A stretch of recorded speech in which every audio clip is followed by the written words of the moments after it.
College में पढ़ने लगी तो किसी सीनियर को कहते हुए सुना, ससुराल से नहीं सास से डर लगता है। यह सब देख सुनकर मुझे तो सास नामक प्राणी से ही भय हो गया था। मैंने घर में ऐलान कर दिया था कि पति चाहे कम कमाने वाला मिले, मंजूर है, पर ससुराल में सास नहीं होनी चाहिए।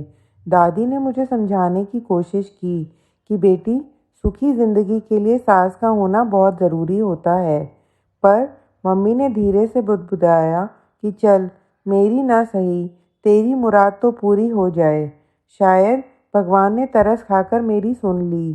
पढ़ाई ख़त्म होते ही मैं सास विहीन ससुराल के लिए खुशी खुशी विदा कर दी गई।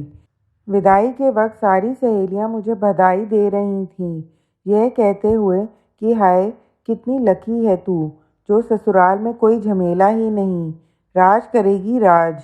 लेकिन वास्तविक ज़िंदगी में ऐसी बात नहीं होती। सास यानी पति की प्यारी माँ का होना एक शादीशुदा स्त्री की ज़िंदगी में बहुत मायने रखता है। इसका एहसास सबसे पहले मुझे तब हुआ जब मैंने ससुराल में पहला कदम रखा। ना कोई ताना, ना कोई सवाल और ना ही कोई बवाल।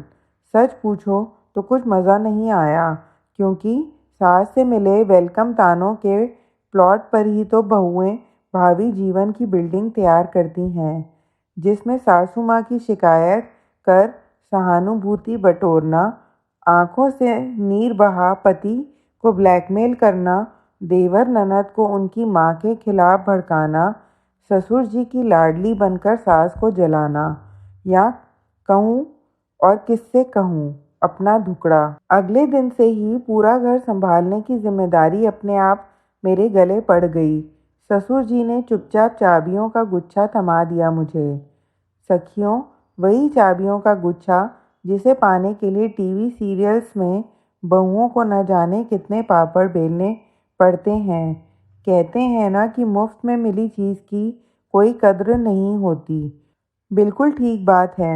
मेरे लिए भी अब उस गुच्छे को कमर में लटकाकर इतराने का कोई क्रेज़ नहीं रहा। आखिर कोई देखकर कुड़ने वाली भी तो होनी चाहिए। मन निराशा से भर उठता है कभी कभी तो।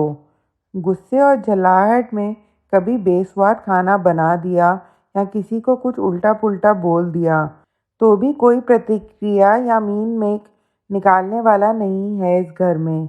कोई लड़ाई झगड़ा या मनमुटाव नहीं। अब तो लगने लगा है लाइफ में कोई चुनौती नहीं रही, बस बोरियत ही बोरियत।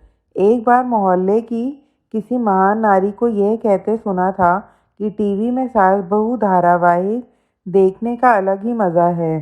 सास बहू के रोज़ नए दावपेच देखना सीखना सचमुच ज़िंदगी में रोमांच भर देता है। उनकी बातों से प्रभावित होकर मैंने भी सास बहू वाला धारावाहिक देखना शुरू कर दिया। साजिश का एक से बढ़कर एक आइडिया देखकर जोश से भर उठी मैं।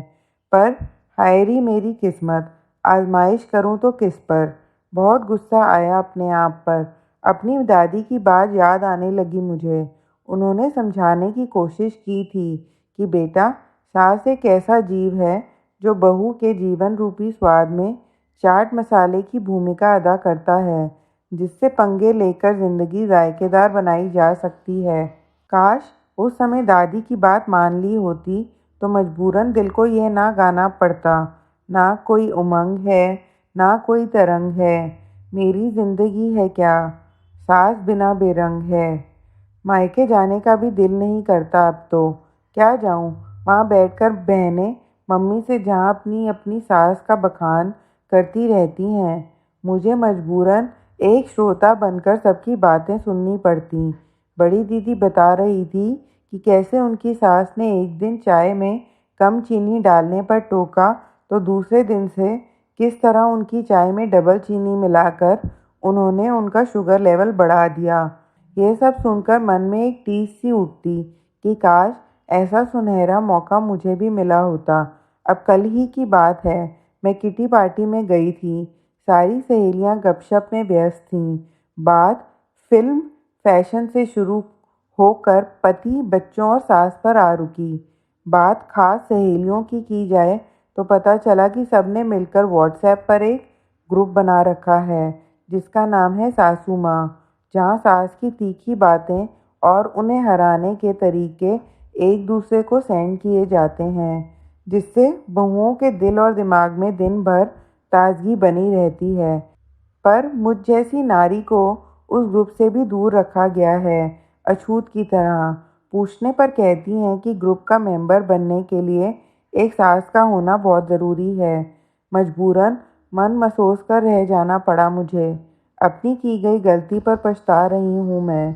मुझे यह अनुभव हो चुका है कि सास गले की फांस नहीं बल्कि बहू की सांस होती है। बात समझ में आ गई मुझे कि सास बहू दोनों का चोली दामन का साथ होता है। दोनों एक दूसरे के बिना अधूरी हैं।